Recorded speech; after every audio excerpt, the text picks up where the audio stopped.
हल्ली मला बरेच फोन येतात ते माझ्या गायनाची तारीफ करणारे. रम्य ही स्वर्गाहून लंका हे गाणं माझ्या सुमधुर आवाजात ऐकवल्याचा हा परिणाम.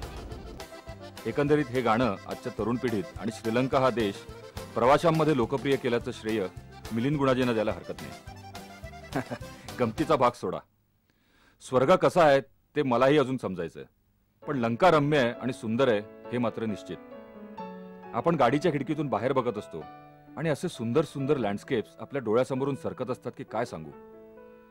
लंकेत प्रवास करताना आम्ही इतक्या वेळा गाडी थांबवून हा आनंद घेतला. नयन रम्य या साध्या शब्दाचा अक्षरशः प्रत्ययच.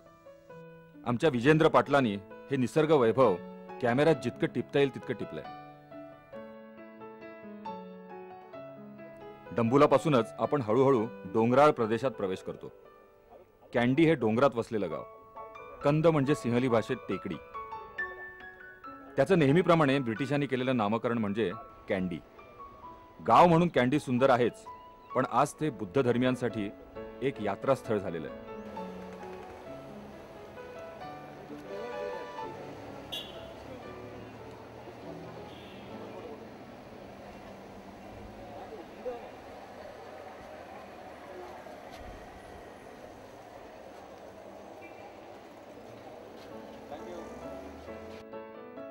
इथलं दलादा मालिगवा हे देऊळ म्हणजेच हे यात्रास्थळ. गौतम बुद्धाचा दात या मंदिरात आहे अशी श्रद्धा आहे. आम्ही गाडी घेऊन मंदिराच्या प्रवेशद्वारात पोहोचलो तर प्रचंड सुरक्षा, प्रशिक्षित कुत्री वगैरे आणून आमच्या गाडीची तपासणी.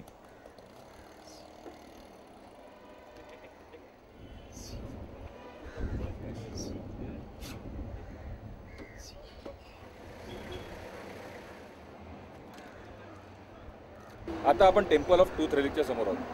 तिथे भगवान बुद्धांचा दाट ठेवलेला आहे. हे आहेत इन्स्पेक्टर सिरिमान. हे इकडची सिक्युरिटी बघतात. मी त्यांना विचारलं की इकडे एवढी सिक्युरिटी काय. आपण त्यांनाच विचारू, why is there such a high security.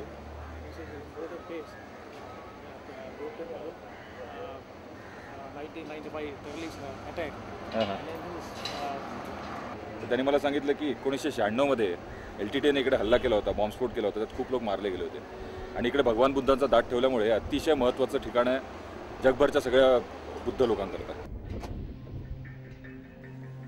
शेवटी एकदाचा मंदिरात प्रवेश मिळाला.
पण परत मुख्य मंदिरात प्रवेश करताना प्रत्येक स्त्री पुरुषाची तपासणी. ही सगळी अतिरेक्यांची कृपा.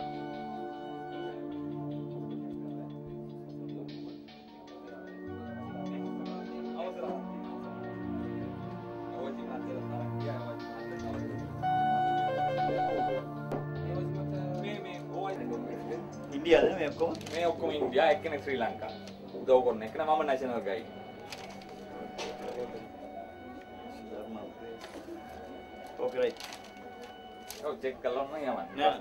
या सगळ्यातून पार पडताना माणूस आपला भक्तिभाव अक्षरशः विसरून जाईल. पण हे सगळं सहन करून लक्षावधी बौद्ध धर्मीय इकडे येतात.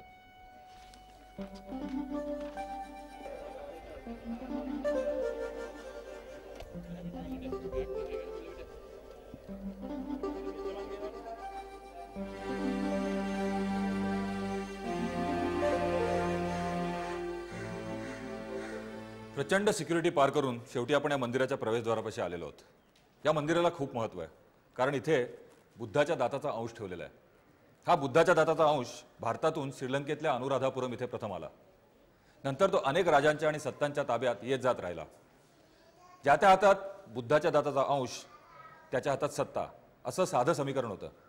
कारण ज्याच्या हातात बुद्धाच्या दाताचा अंश त्याच्या मागे सगळा बौद्ध समुदाय. त्यामुळे जो तो हा अंश आपल्या हातात ठेवण्याचा प्रयत्न करी. नंतर इथे डचांची सत्ता आली, पोर्तुगीजांची सत्ता आली, शेवटी इंग्रजांची सत्ता आली. नंतर हा अंश या मंदिरात कँडी इथे ठेवण्यात आला. त्यामुळे या मंदिराला अनन्यसाधारण महत्त्व आहे. चला आपण दर्शन घेऊया.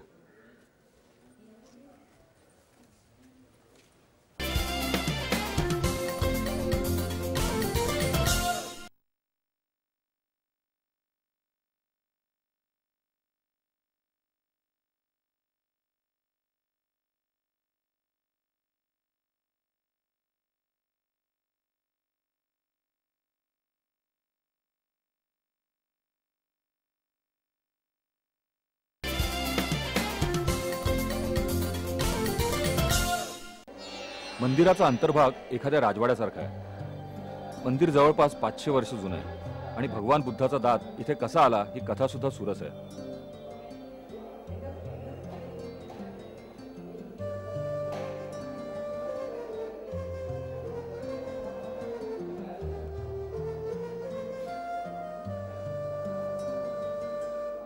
गौतम बुद्धांच्या महानिर्वाणानंतर त्यांच्यावर अग्निसंस्कार चालले होते.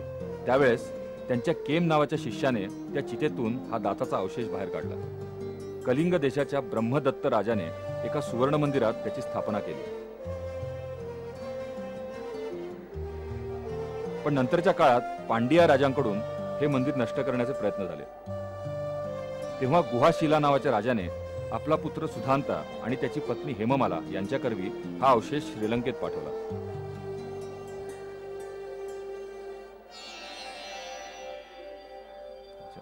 हेममालाने आपल्या केसांच्या बुचड्यात दडवून तो इथे आणला.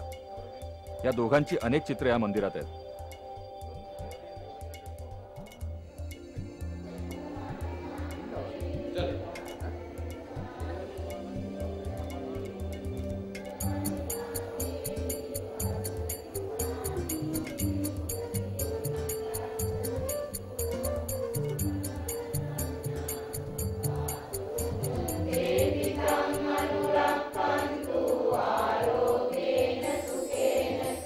नेपाळच्या नगरीत जन्मलेला एक राजपुत्र.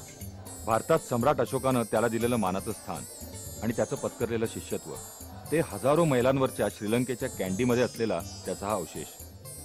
प्रवासाची कुठलीही साधनं नसताना जवळजवळ 1500 वर्षांपूर्वीचा हा इतिहास म्हणजे अतर्क्य आणि अद्भुत.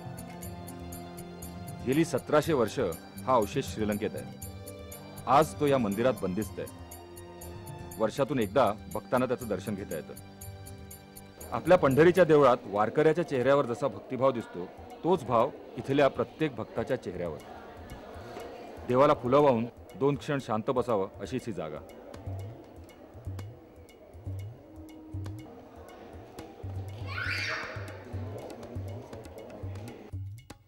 या मंदिराच्या प्रांगणात हा जो सभामंडप दिसतोय त्याला खूप ऐतिहासिक महत्त्व आहे. 1815 साली श्रीलंका पारतंत्र्यात गेली ती इथंच. कँडीच्या राजानं ईस्ट इंडिया कंपनीचा गव्हर्नर एडवर्ड बार्न्स याच्यासमोर शरणागती पत्करली. त्यानंतर 1948 साली श्रीलंका स्वतंत्र झाली. तेव्हा कोलंबोची खूप भरभराट झाली होती.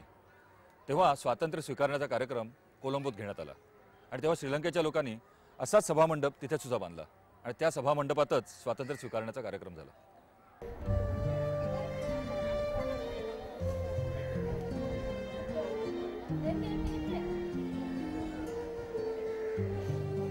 मंदिरातून बाहेर पडलं की समोर दिसतं कँडीतलं सगळ्यात जुनं हॉटेल व्हिक्टोरिया. राणीसाहेब इथं राहून गेल्यात म्हणे.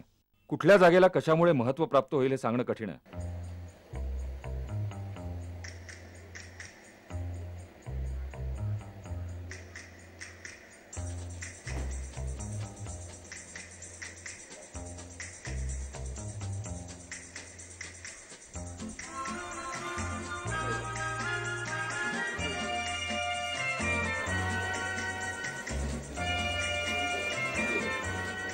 Thanks. Thank you.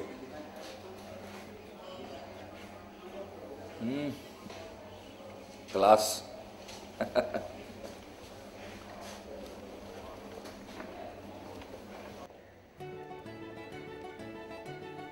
कॅन्डी गावात थोडासा फेरफटका मारून आपल्याला लगेच निघायचंय एका हिल स्टेशनकडे, न्यूआरा एलियाकडे. जाता जाता एक उपयोगी माहिती सांगून ठेवतो. इथे आलात आणि जवळचे श्रीलंकन रुपये संपले तरी काळजी करू नका. कॅन्डी हे लंकेतलं एकमेव असं ठिकाण आहे की जिथे भारतीय चलन घेऊन तुम्हाला इथले रुपये मिळू शकतात. तेव्हा थोडी खरेदी करून निघूयात रामाच्या भूमीत, आपलं रावणाच्या भूमीत, न्यूआरा एलियाकडे.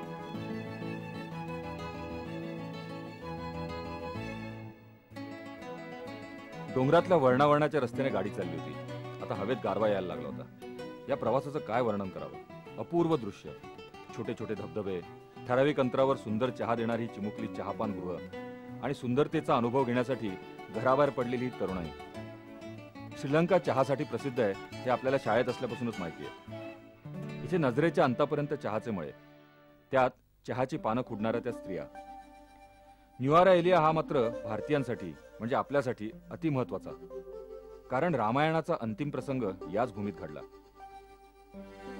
आमच्या गाईडनं गाडी एका टेकडीवरच्या देवळाकडे वळवली आणि आमच्या लंकेतल्या रामायण पर्वाची सुरुवात झाली.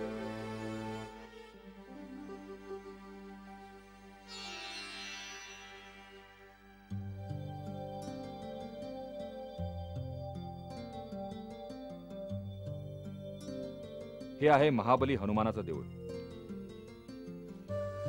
तसं रावणाचं साम्राज्य होतं तो भाग म्हणजे सध्याचा त्रिंकोमाली परिसर. अतिरेक्यांच्या कारवायांमुळे तिथे जाणं कठीण झालंय. परंतु सीतेला अपहरण करून आणल्यानंतर रावणाने ज्या ठिकाणी ठेवलं होतं त्या अशोकवनाचा परिसर म्हणजे हा सगळा न्यूआरा एलियाचा परिसर. बरोबर 12 वाजता पुजाऱ्याच्या कृपेने मारुतीरायाचं दर्शन घडलं.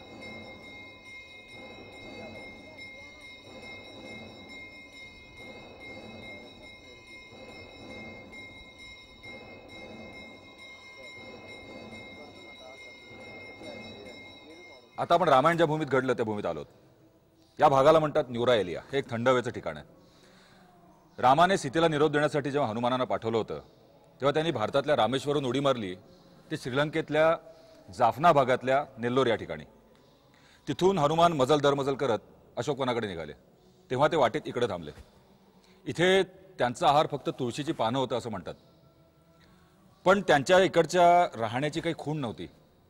तेव्हा तमिळ वंशाचे इकडचे खासदार दोंडामन यांनी 80 साली या मंदिराची स्थापना केली. तेव्हापासून हे हनुमान मंदिर म्हणून ओळखलं जातं. रामायण महाभारताशी संबंधित अनेक ठिकाणं आपण भारतात सुद्धा बघत असतो, पण या मंदिराची जागा खरोखर इतकी सुंदर आहे की हनुमंतांना इथं थोडा वेळ विश्रांती घ्यावी असं नक्कीच वाटलं असेल. मंदिराच्या बाहेरच एक हनुमान स्टोअर सुद्धा आहे. आपल्याकडे हळद कुंकू, गंडे दोरे, ताईत, रेवड्या विकणारी दुकानं असतात